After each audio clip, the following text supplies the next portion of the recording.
Welcome to the WFNL show presented by Arrow Transport, naming rights partner of the Western Football Netball League. Round 12 delivered some shake-ups, especially at the top of TIV Division 1. Blowouts in Division 2, one though we certainly weren't expecting. And my name is Brett Thomas, joined by Spita, Adrian Spiteri, and from 88.9 Win FM. He was calling North Footscray and West Footscray with me on the weekend. He's out of the caravan. Andrew Wilson, Willow, welcome back to the show. Glad to be here again.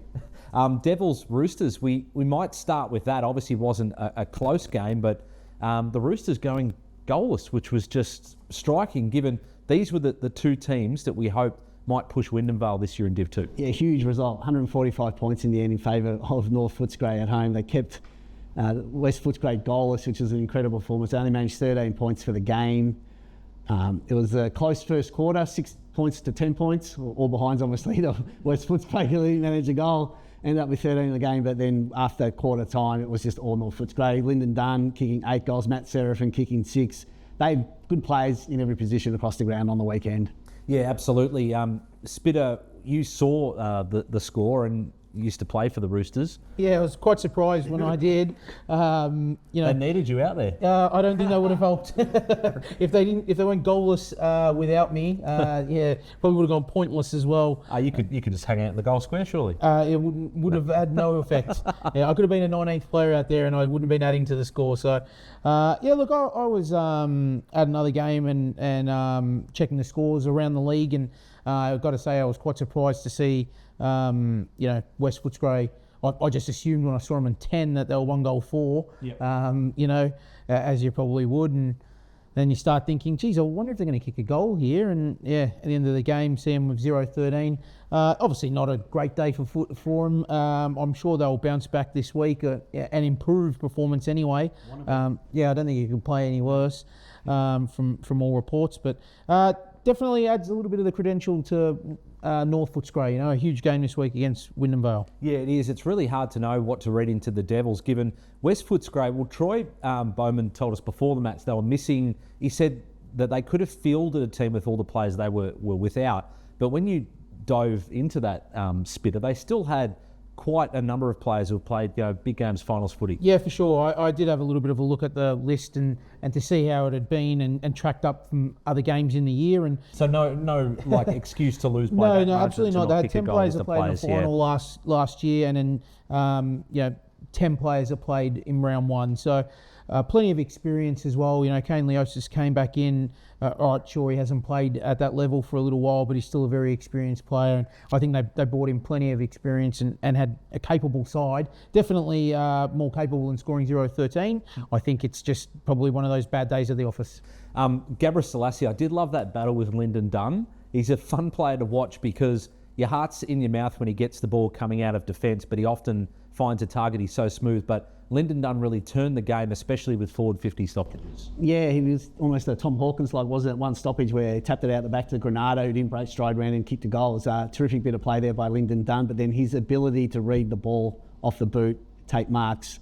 How many chest marks do you reckon he took? There weren't really many contested marks on the day. He was just able to work his opponent under the footy, and that class of playing AFL really came to the fore. So you guys mentioned some of the games in Div 2 coming up this weekend. West Footscray against Auburn Vale. Auburn Vale had a 100-plus point win over Tarneet, not unexpected, but they kind of now loom as maybe a team that can jump above the Roosters and become sort of the third best in Div 2. They're still a few games behind the Roosters, but I suppose a win this week would peg it back to maybe 4 points or 6 points. But I still think West Footscray will be able to bounce back. But it'll be a really good match. Auburn Vale have been playing some good footy, and big win against Tarneet, who were coming off a win. So they were full of confidence, Tarneet. So good win for Auburn Vale. Be a good game. Yeah, Nick Papalakodoukas joins us on the audio version of this podcast. You've nailed it now. Yeah. We gave him the Player of the Day. Skins Special Effort Award winner. We'll talk more about that a little bit later on, but he joins us on the audio version of this. All right, we've buried the lead. TIV Division 1, Parkside on a roll, won 7 in a row, starting to maybe challenge Yarraville for top of the table status, but Albion on the weekend. What a victory for them, backing up after their result against the Lakers from the week before. Yeah, 19-point win to Albion. I don't think anyone would have picked that. We all thought the way Parkside had been the last couple of weeks, knocking off the Tigers and the Lakers, that they'd just roll through Albion, but not today. Albion were brilliant. Scores level at three-quarter time, but the Cats managed to kick 3 goals 3 to 1 goal 2 in that final quarter to get the 4 points. It was a terrific game of footy, Spitter. Yeah, it sounds like two big forwards kicking goals. Rosenwood kicking 6 and Big Zach Morris kicking 6. I think in the end, just the sheer weight of ball stats and numbers from Albion. Josh Bench had 36. Caleb McPherson had 18, but I think he got injured in the middle of the third quarter, so we heard, and I'm sure his brother still had plenty of the ball, as did many of their other midfielders. We caught up with Blake Richards on the audio version of this podcast, Albion coach. He talked about, I guess, some of the growing pains coming out of Div 2 a couple of years ago and the habits that they needed to fix, but they're starting to fire at the moment. But if you look at that top 5 with Hoppers also equal on wins, they just have to keep on winning because it's wide open now. It is wide open. Hoppers, Albion round 17, but that might not be the problem for Hoppers because they had the last 5 games of the season. They play the top 5, all the top 5 teams, so they've got a very tough run. So I think going by that, you think Albion might be able to hold on to that 5th spot. Yeah, Yarraville, Parkside, Caroline Springs, Werribee districts, their percentages are so huge that's almost like an extra win. So although there's a few teams there on 8 wins, Hoppers and Albion included, Hoppers, given the quality of opposition they're playing, it's going to be tough for them not to just win, but also to get a percentage boost as well. Yeah, Sunshine this week is their last opportunity really to get a big win. I mean, who knows? Stranger things have happened. We saw North Footscray beat West Footscray by 145 points. Maybe Hoppers Crossing can do that to one of the top 5. Who knows? We'll find out in the next 6 weeks. Yeah, probably not super likely. And I think, Sunshine, although they might have dropped off and dropped on the weekend, I don't think you're going to see them come out and concede 24 goals. A drop off and lose a game that they probably should have won against Altona, sure, but probably not going to be a significant loss against Hoppers Crossing. They'll be fighting to win, and in their eyes, probably still a chance of finishing in the 5th in the 5th spot. Yeah, well, I mean, that's almost like a mini elimination final for Sunshine, isn't it? I mean, a shock result, not just that they lost to Altona, but 46 points on the weekend, Spitter. Yeah, down by 10 goals at either the middle of the second or early in the third quarter too. Altona, probably a bit of a surprise performance from them. I don't think we've seen the best of Altona this season, and first year under Rodney Van Riet as coach, who's had to put in a lot of time in rebuilding that side and recruiting, heavily, but also bringing up under 18s. There's been a lot of under 18 kids play during the season, and a lot of young fellas, maybe 1 year out of 18s football. So a little bit of a surprise result, but those young kids are able to get the job done. Throw in some experienced players like Cooper Atchison had 36 disposals. Mitch Vandenberg up forward kicks 4. All of a sudden, Altona look a very different side, but too late, unfortunately, in the year for them to find form. Well, in any other week, this would have been the match of the day, but given what happened with Albion and Parkside, this was almost second billing. But the 2 grand finalists, Caroline Springs, Werribee districts, 2 teams that desperately needed a win coming off losses, Willow. Yeah, both sides needed a win, but it was the Tigers that got the job done by 9 points over Caroline Springs. Caroline Springs now have lost 3 in a row, dropped down to 4th place on the ladder on 8 wins. You think they're still going to be safe for the finals, but now it's that double chance that's going to be the problem for Caroline Springs. But a terrific performance by the Tigers, trailed at the first 3 breaks of the day, end up getting the win. Jesse Kavanagh set off though for Caroline Springs about the 20-minute mark of the last quarter. Whether that played a part, who knows? But you're playing one short for 5 to 6 minutes. That could have been the difference at the end. That the Tigers were able to get a goal in that period, and then that would have been the sealer, put them up by 9 points. And yeah, happy for Chris Gillam and the boys. They'll be pretty pleased after their shock losses the past few weeks to get 4 points. Yeah, no doubt. And I think it just goes to show you can't write off a side like Werribee, who've won the last 2 grand finals and been in 3. They're obviously a very, very good side. All right, sure, they've dropped a couple of games on the road, but this was as big of any game that they've played of recent last 5-6 weeks to go out and beat Caroline Springs and come from behind to do it. I think it shows a lot of character and, a tremendous win for them. And so we were in the caravan watching the Devils and Roosters. You were at Yarraville watching them take on Point Cook on the weekend, a team that you tipped early on to win the premiership. Yarraville, that is, not Point Cook, just to be clear. Yeah. Just to be very clear. Yeah, I've mentioned it a few times that I think Yarraville's a team to beat. There's nothing that I saw on the weekend that changed my mind of that. The way they move the football is really something to watch. They've got a lot of young kids with great skill, a lot of young footballers that have been through, say, a Jets Academy or won a flag at under 18 level at Yarraville that are really starting to mature. Brad Julia coached his 100th game on the weekend, so they've got some solid leadership there. They looked a really good side. They got a pretty tough run though, Yarraville said, and Eagles too in the final part of the season. The only sides below them not below them, out of the top 5 really are Altona and Newport in rounds 15 and 17, but in between there they got Caroline Springs, Hoppers Crossing and Werribee District. So that top spot is definitely up for grabs. Even though they hold a 2-game lead, they're not safe there yet to get that first week of the finals I suppose, to get the week off maybe, but I think they're just the sides that they're going to have to beat. If it was finals, they're the sides that have to beat anyway. So it's just like getting another chance at them. No easy runs. One super highlight from that one, I'll mention a little bit later. But Point Cook, a really young side. They're still developing.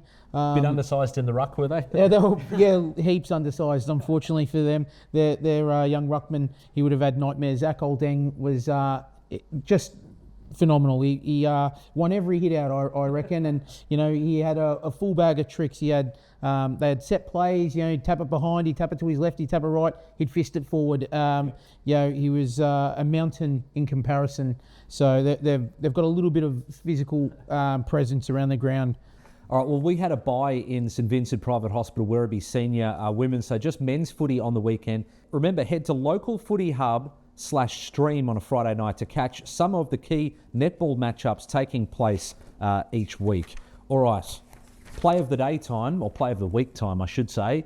You teased it for us. What did you see out in Yarraville and Point Cook? Yeah, I was lucky to see this one live. An absolute ripper grab by Cameron Kaizan from Point Cook. Plenty of airtime, rode the back perfectly, clunked it with one beautiful grab.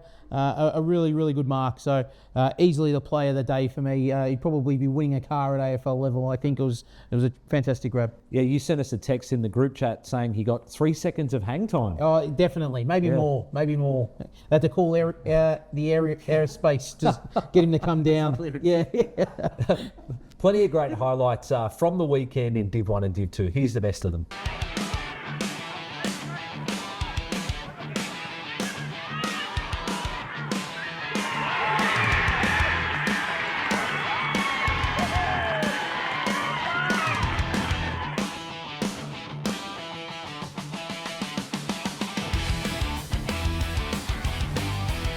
Ball up here, he's up against Deborah Salesi, the 2 number 14s. Dunn just took it out of the ruck, put it on the boot, kicked another goal.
Time now for the Arrow Transport Challenge. Let's see where that sits this week. Moving with Arrow. We're here for the Arrow Transport Challenge with the Western Football Netball League, competing with different teams and different players. Get moving with Arrow.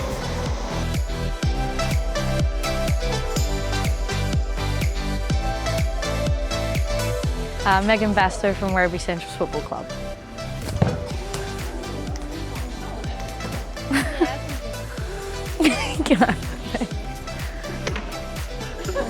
Mandy C, Suns Football Netball Club.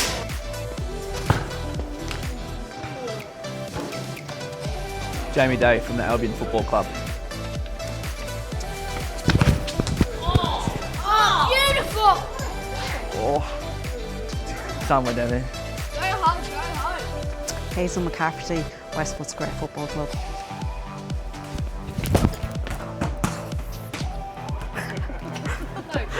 Pippa Nolan, Yarraville Saturn Eagles.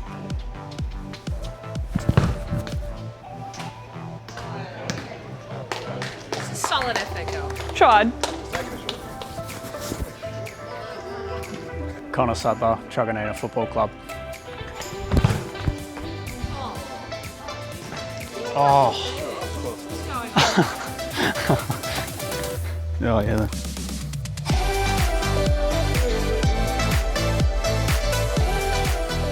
Well, we mentioned him a little bit earlier, but our Skin Special Effort award winners, Willow, you got to present it to Nick Papalakodoukas in person on the weekend. Yeah, we did. We spoke to him post-match on the WFNL broadcast.